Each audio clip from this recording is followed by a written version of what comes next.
Hey guys, Jim here with another video for you. This is the third in my series of 50 years of film.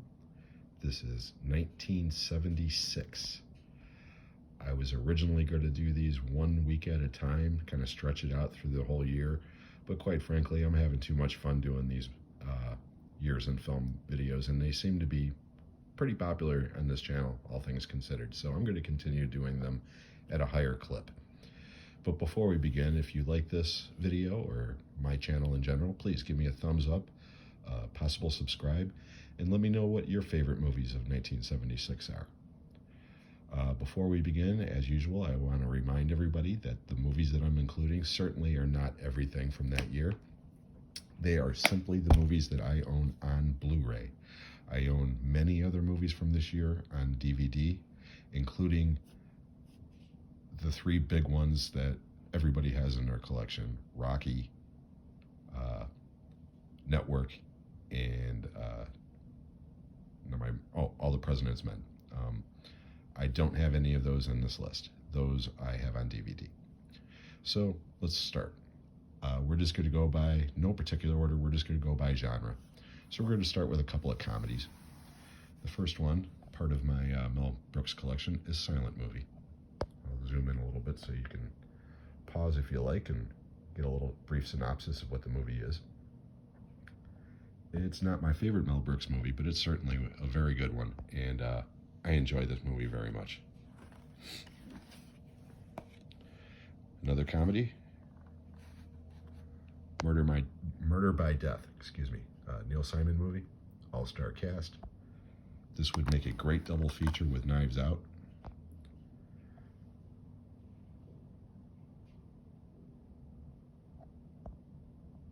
Alec Guinness, who so famously played Obi-Wan Kenobi in the original Star Wars, is in this, is a butler, and my God, is he funny. Great movie, Murder by Death. Then we're going to break into some action. About Assault on Precinct 13, John Carpenter film. It's more or less a reimagining of Rio Bravo. Very low budget, but my God, this movie rocks. It's so good.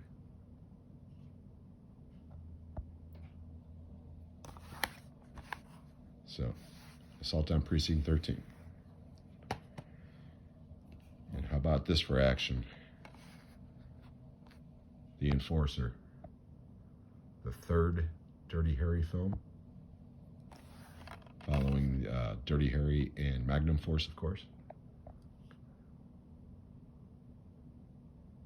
Dirty Harry goes to Alcatraz in this one. And then he escapes from Alcatraz 4 years later. No pun intended, but yeah, I love the Dirty Harry movies. I love The Enforcer. Speaking of Clint Eastwood, one of the greatest westerns of all time, The Outlaw Josie Wales. This was the first Clint Eastwood movie I ever saw theatrically. Made me a huge Clint Eastwood fan from that point on. And it might have even been one of the first westerns I ever saw. But yeah, I absolutely love this movie. It's one of his best. Now we're going to switch gears and we're going to go to a couple of World War II movies. The first of which is The Eagles Landed. This is a Shout Factory release. Look at that cast: Michael Caine, Donald Sutherland, and Robert Duvall. And the twist is, all three of them are Nazis.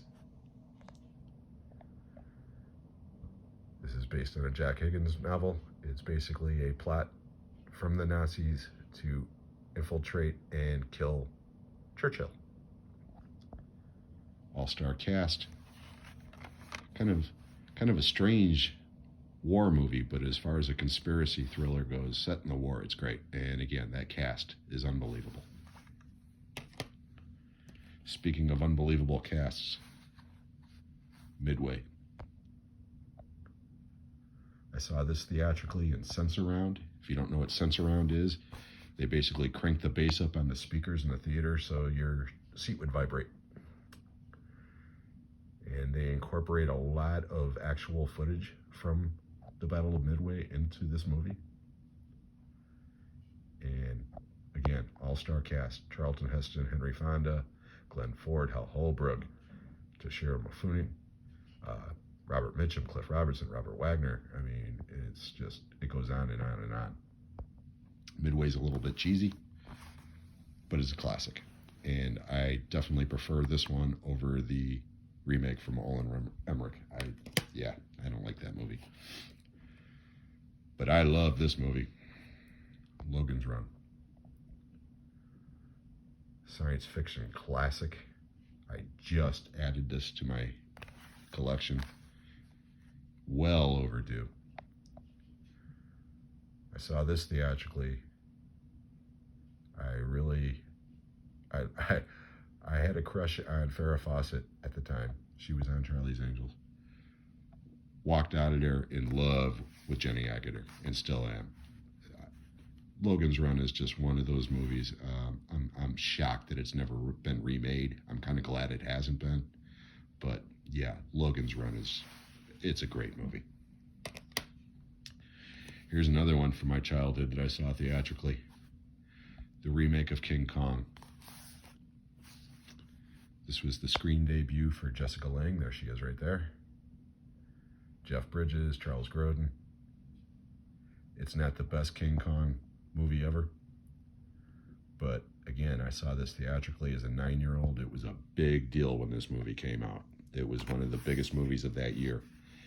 And the ending broke my heart. When Kong falls off, he falls off the World Trade Center in this version instead of the Empire State Building. Spoiler alert if nobody's ever seen King Kong. But and as he's dying, his heartbeat is slowly slowing down. And that absolutely broke me as a 9-year-old. I bawled my eyes out. Okay, how about Grizzly? I love Grizzly. Anybody who's seen my 10 bad movies that I love, this was included in that. This is a Severin title. Blatant Jaws ripoff.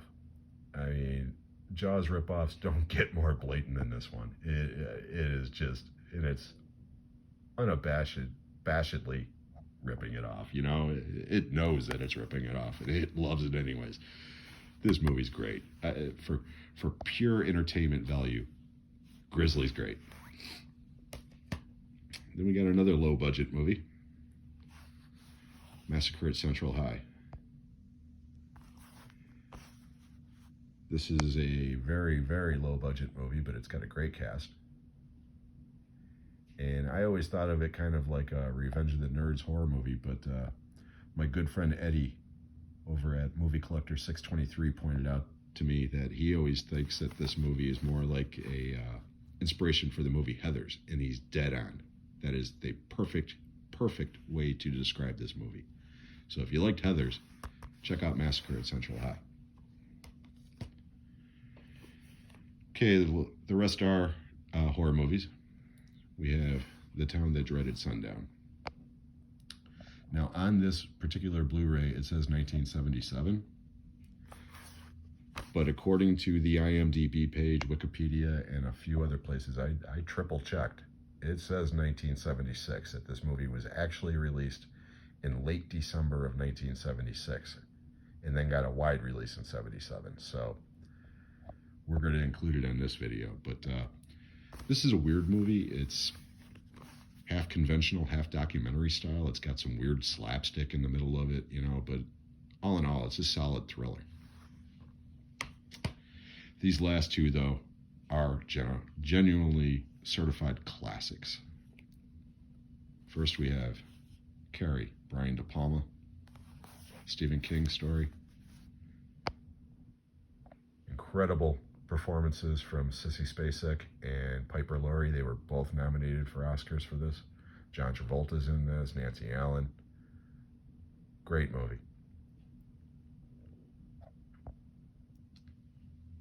This was definitely the starting point for Stephen King. This launched him into a whole different stratosphere.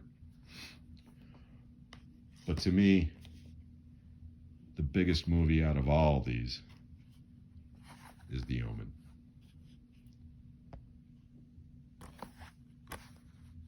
I did see this theatrically at the drive-in. And when that little bastard turns around at the end at the cemetery and smiles at the camera, oh my God, it's one of the greatest endings ever. I love The Omen. I actually love all three of the original Omen movies, but the OG, it doesn't get much better than this. So anyways, guys, that's my wrap up for 1976. I hope you enjoyed it. 1977 is when things really start to get wild. So until then, I hope you enjoyed it, and we'll see you on the next one.